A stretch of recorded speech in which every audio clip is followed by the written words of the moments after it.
am na keneen ku xam day muuru de yàpp ñun sax yàpp suñu diine sax weesul mu toog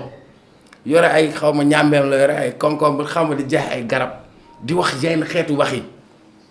ah non il faut que ça cesse il faut que ça cesse et les médias ont une grande part de responsabilité je suis désolé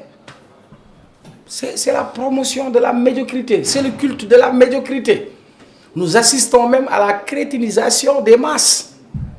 même woykat yi sax kuy woy sax waxu sexe ngay woy ba mu neex la nga naan na dugg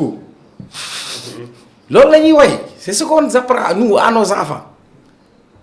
c'est-à-dire ñun bi ñu nekk xale boo seetaan ay xawma film Dallas wala dara soo gisee ñaari tubaab yi fóolu da ngay def nii nëbb sa bët wala ñu changé télé bi mais ñun on ne parle que de ça wax bu ñaaw et puis ñooñu lañu bu jëlee nag musóoru taggala ko ba fii nag bu génnee ci làmmiñ bi wax ju yiw waaw ngalawaay nañ defar waay nañ defaru c'était juste pour joxe benn exemple ci boobu bu gën a ndaw beneen bi je vais te le dire am na yoo xam ne du ma ci sore jëwrin mu ngi koy wax léegi jëwrin daa doon toog bitim réew toog man di ma seetaan nekk ndaw nekk tout tànk muy toog di ma seetaan juróom-ñetti at ma nekk ko ci média mais je me suis toujours évertué que lu may wax damay gëstu te man xam naa ni man xaw ma lépp te mënumaa xam lépp léeg-léeg sax ci yenn domaine ma gëstu wala ma dem xool koo xamante ni domaine boobu xam na ko ma wax ci ak moom ñu ne chronique journaliste bi am na fu mu yam le chroniqueur am une marge de liberté pour analyser et commenter malheureusement ñu dem ba dévouer mbir moom parce que dañ dem ba duggal ci lu ci bokkul moi je n'ai rien contre Abdou Nguer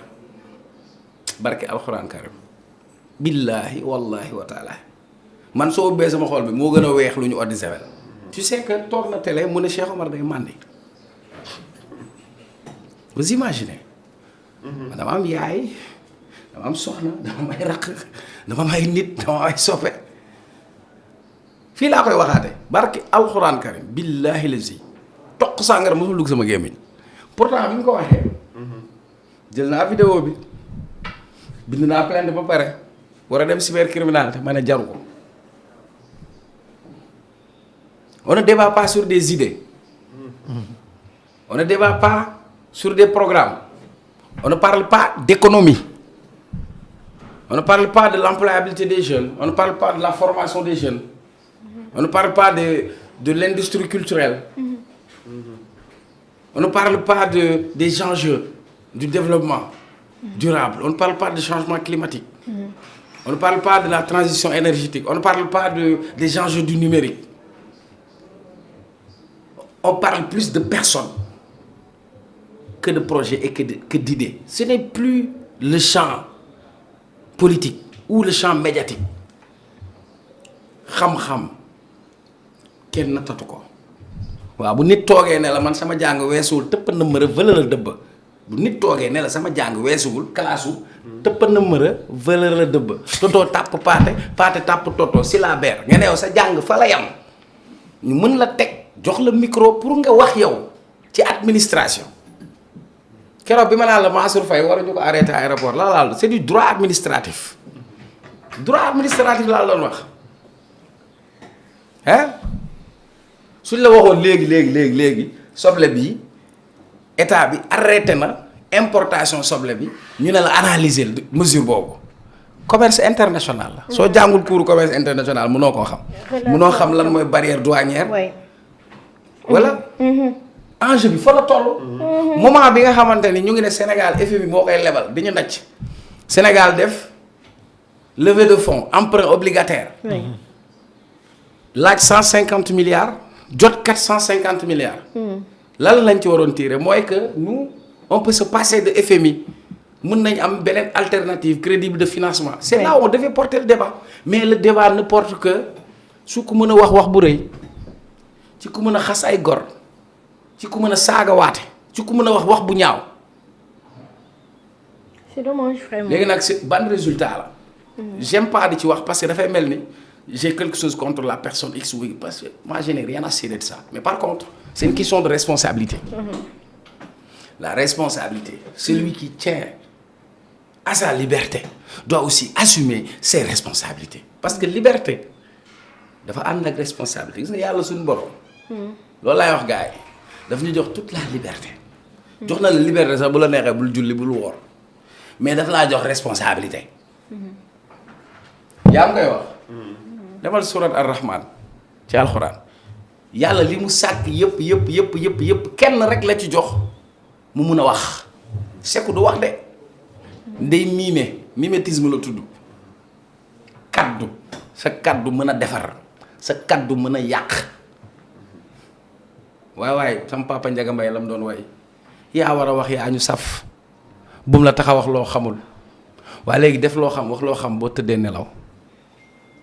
il faut que ñu assainir un peu ce qui se passe dans les médias je suis désolé je veux pas citer ay noms day mel ni j'ai quelque chose contre les personnes grand dañuy nekk ci ñoo xamante ni ci ay orientation yi ñu am wala seen agenda yi ñu am ñoom ñoo ko assumer beneen bi am na ñoo xam ni man du ma natt sama bopp ci loolu moo tax su ma waxee du neex ñoo xamante ni seen communication bi yëpp ci li ñu doon dund yëpp ci Adji Sarr lañ ko dundee my frère Adji Sarr lii ci yooyu lañ nekkoon.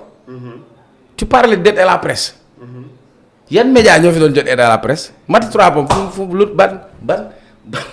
organe la war a yor bu mën a jot aide à la presse Tange Tandian fan la mën a jotee aide à la presse.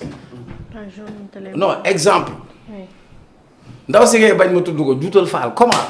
mun a toog toute cette entreprise boo xamante ni c'était axé orienté pour diaboliser une personne ils n'ont qu'à assumer grand moi j'ai été à la télé Macky Sall nekk na fi ñaata at 2011 ba tey maa ngi toog télé di wax Macky Sall bi mu fiy nekk ba nii demal xool doo mës a dégg ma toog wax saaga wala wax bu ñaaw waaye il faut léegi nag am na yoo xam ne bu ma ci waxee day sori danaa bëgg ma cee sori danaa nag ku def ak ku wax na nga ko gérer rek te na nga ko assumer. en tout cas. ba pare Olof Ndiaye nee na bu ñëpp tollee seen cër am ñu gedd seen cër moi je me réclame pas chroniqueur ah non moi je me réclame pas chroniqueur léegi moi je me réclame consultant voilà moi je suis consultant en développement communautaire voilà consultant en développement durable. Consultant en gestion des villes intelligentes. Oui, c'est vrai parce que le problème c'est que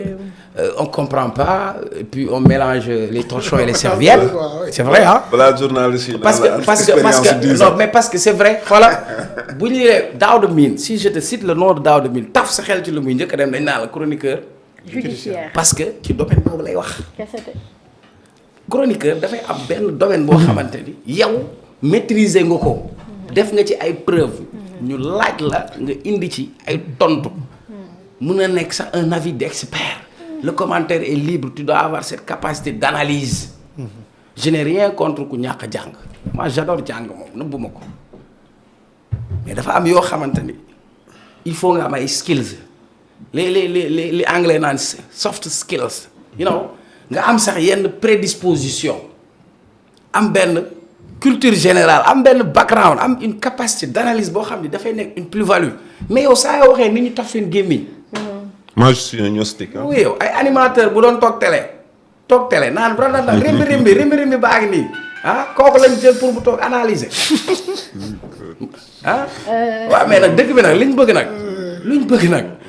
luñ bëgg nag jàmbaar nañ waxante dëgg nag bu fekkee dañ bëgg a continuer ci vague boobu nañ ci dem c'est aussi simple. en tout cas daal. lii yëpp nag ay daa am ñu tooñ rek. kan la ñu demee waaye kër ndox xoolal yow xam nga après le pays marche sur la tête ba comprendre mu sax quoi.